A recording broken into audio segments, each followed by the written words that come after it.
So excited for the UK fans to finally see it. We worked so hard on this film. It means everything.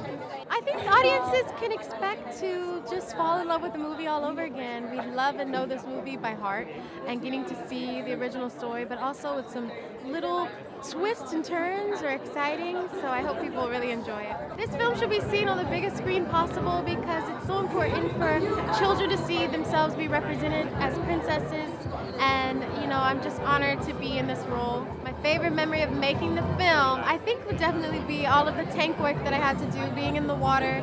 It was so nice, it was so warm, which I loved. It wasn't cold, and I was happy. I think the key message that fans will take away are to follow their dreams and to go after what you want. You see Ariel go through so much and sacrifice so much just for her dreams and her passions and what she wants for her life. So I think people can really learn from that.